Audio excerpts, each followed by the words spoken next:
Bismillah. Bismillah har bir ishning muqaddimasi. Assalomu alaykum. Bugun siz bilan Saodat asri kitobini o'qib, payg'ambarimiz sollallohu alayhi vasallamning tug'ilishidan to vafotigacha bo'lgan hayoti sirlarini o'rganamiz. Video boshida kanalga obuna bo'lishni unutmang.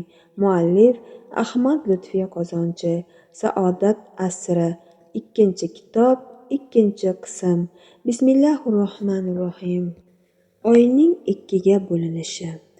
Rasululloh sallallohu alayhi vasallam Robbul alaminning cheksiz rahmat va marhamatiga, benihoya karam va ihsoniga suyandilar. So'ngra mislsiz bir itoatgo'ylik ila natijani kuta boshladilar. O'zlarini payg'ambar qilib jo'natgan buyuk Alloh albatta yordamsiz qoldirmaydi. Albatta mushriklar oldida suyukli rasulini uyaltirib qo'ymaydi. Atrofda ancha-muncha chora-tadbirlar ko'rib qo'yilgan. Mushriklar g'alaba qozonganlariga 100% ishonib qolgan edilar. Go'yo bir ozdan so'ng Muhammad ibn Abdulloh men taslim bo'ldim, payg'ambarlik da'voyimdan voz kechdim deydi-yu, ammo musulmonlarga qarshi harakatga o'tishadi, ularga achchiq saboq berishadi. Bu orada oy anchagina yuksalib qoldi. Shu vaqt ko'rib turgan ko'zlar ham ishonmaydigan hodisa yuz berdi. Oy haqiqatdan ikkiga bo'lindi. Orasiga pichoq kiradigan darajada yorug' paydo bo'ldi. Abu Jahl shoshib qoldi. Nadir deya baqirdi. Nima deysan, Xudo urgur? Ko'ryapsanmi shuni? Nadir joni azob ichida zo'rg'a javob berdi. Ko'r emasman, ko'rib turibman. Qayta tikilib, hech ishongilari kelmaydi. Oyning ikki parchasi borgan sayin bir-biridan uzoqlashayotganini guvohi bo'ldilar. Endi inkor etishning hech iloji yo'q edi. Mushriklarning yuraklari qinidan chiqib ketganidan nima qilishlarini bilmay qolishdi. Nihoyat oyning bir parchasi Abu Qubays, ikkinchi parchasi qarshi tomondagi Qayqon tepaligining ustiga borib turdi. Shunda payg'ambar alayhissalom yonlaridagilarga shohid bo'linglar dedi. Keyin ikki kishiga alohida xitob qildilar.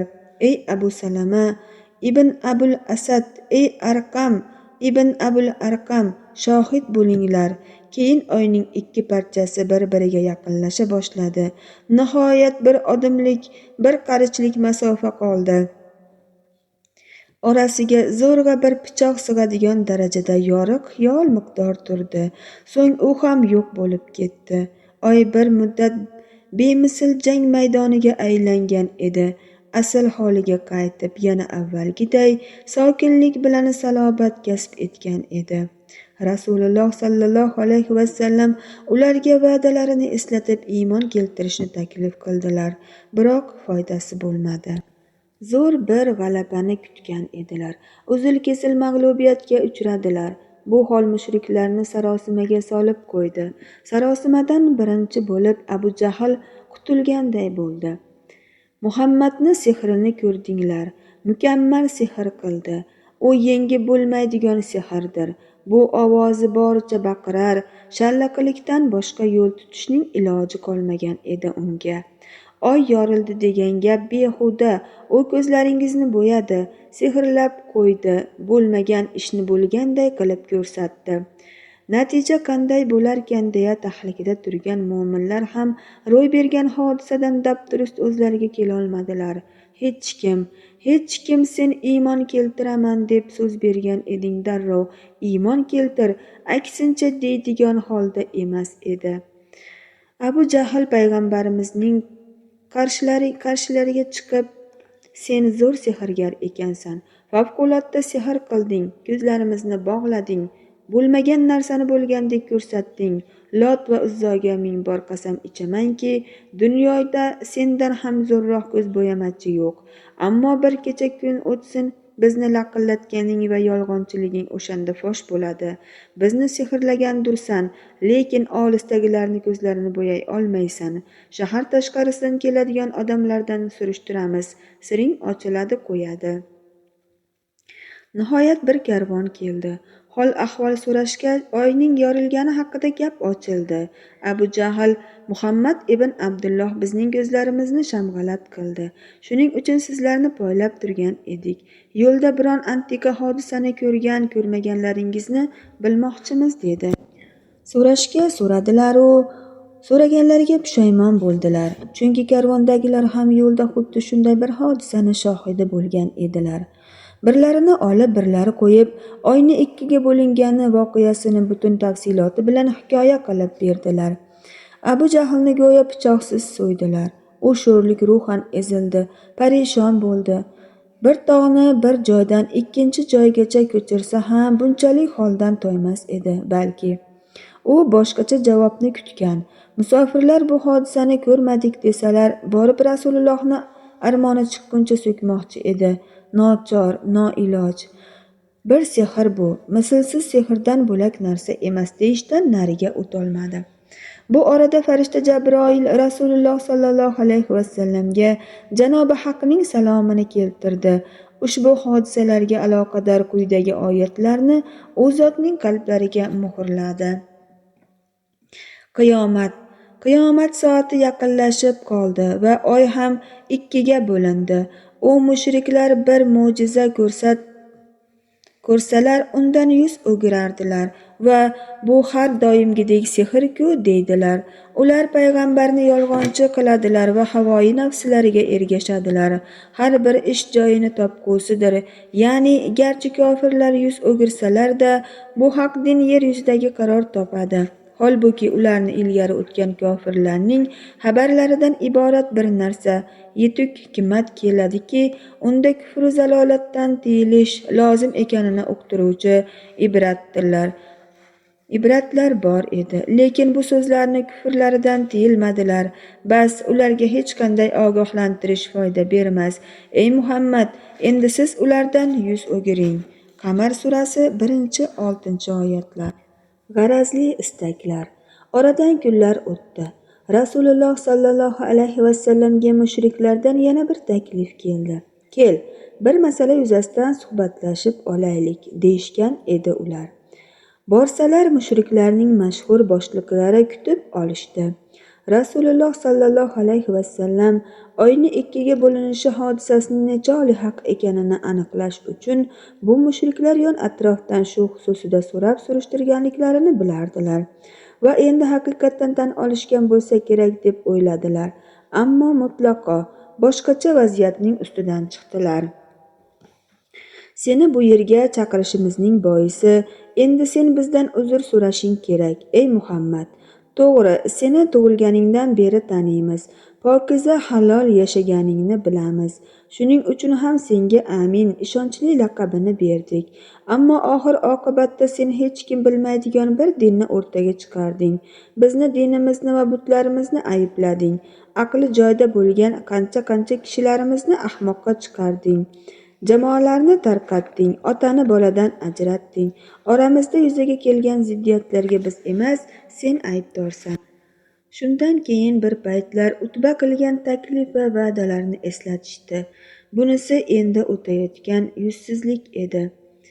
O'zlarini shunday tutishdilarki, oy hodisasida xuddi Rasululloh emas, ular g'olib kelganday gap ohanglarida ham dag'dag'a, do'q-po'pisa bor edi. Sizlar va'da qilayotgan narsalarni birontasi menda yo'q, lekin mol-mulkingizga egalik qilish, sharaf sohibi bo'lmish, saltanat surish kabi niyatim ham yo'q. Alloh taolo meni sizlarga payg'ambar qilib jo'natdi. Muqaddas kitobni tushirdi. Sizlarga ne'mat va mag'firatdan, azobdan xabar yetkazuvchi bo'lishimni buyurdi. Men sizlarga Robbimizning risolatini yetkazdim. Sizlarga samimiy munosabatda bo'ldim. Men Robbimning risolatini tabliğ etayotirman va sizlarga yaxshilikni ravo ko'ryapman. Agar men olib kelgan bu dinni qabul etsangizlar, dunyo va oxiratda eng ulug' sharafni nasibani qo'lga kiritgan bo'lasizlar. Agar maqbul ko'rmasangiz, sizlar bilan mening oramda Alloh hukm bergunga qadar sabr qilaman. Rasululloh sollallohu alayhi vasallam so'zlarini tinglab o'tirganlardan biri: "Yo Muhammad, Sen aytgan narsalarni qabul eta olmaymiz. O'zingga ham ma'lumki, yurtimiz tor, tirikchiligimiz tang ahvolda. Parvardigoringdan so'ra, shu tog'larni o'rtadan olib yurtimizni kengaytirsin. Shomu Iroqdagi soylar kabi ariqlar oqizib qo'ysin. To'qlik farovonlikka erishaylik. O'tgan bobolarimizni tiriltirib bersin. Xususan Husuy ibn Kalobni yaxshi chol edi. Undan seni dining haqida haqmi yoki botilmi ekanini so'rashimiz kerak. Agar istaklarimizni bajarsang, Qusay ham diningni haq desa, barchamiz seni tasdiqlaylik. Agar botil desa, seni yolg'onchi deya bilaylik. Bu so'zlarni bari bema'ni va behuda edi. Haqiqatni izlovchi insonga yarashmaydigan so'zlar. Ular talablari qondirilgan taqdirda ham iymon keltirmaydilarmi?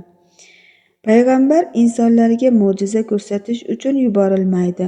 Ammo insonlar ulardan payg'ambar ekanligiga hujjat talab qilsa, albatta bajarishlari payg'ambarlikni isbotlashlari lozim. Bunday mo'jiza mukammal shaklda hammaning ko'zi o'ngida hech kim e'tiroz bildira olmaydigan tarzda ko'rsatiladi. Shunday ekan, qayta mo'jiza istash, mazax qilish emasmi? Bundan maqsadlari nima? Mening vazifam bu emas, dedilar janobimiz. Mening vazifam insonlarga haq dinni tabligh etish. Qabul qilsangizlar, dunyo va oxiratda eng buyuk nasibani qo'lga kiritgan bo'lasizlar. Qabul etmasalaringiz, sizlar bilan oramizda Alloh o'z hukmini berguncha sabr etaman.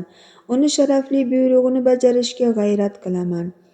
Bu talabimizning bajarishdan bosh torting.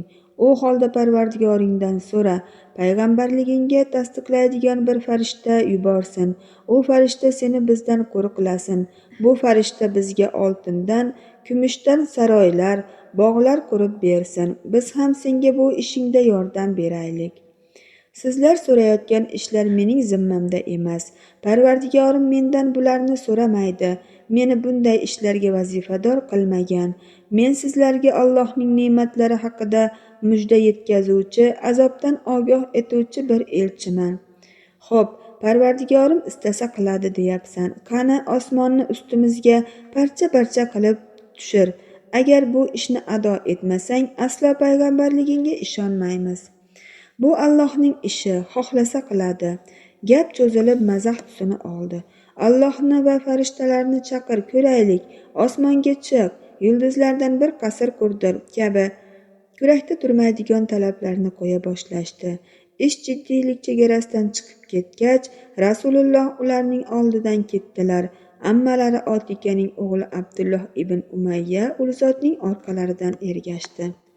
Yo Muhammad, qavmning senga shuncha taklif etdi, qabul etmading. So'ngra toki Alloh huzuridagi darajangni bilish uchun o'zlariga ayrim narsalarni so'radilar. Ularni ham qila olmading. Va'da qilgan azobingni hoziroq keltirishingni so'radilar. Qo'lingdan kelmadi. Qasamlar bo'lsinki, senga mutlaqo ishonmaymiz.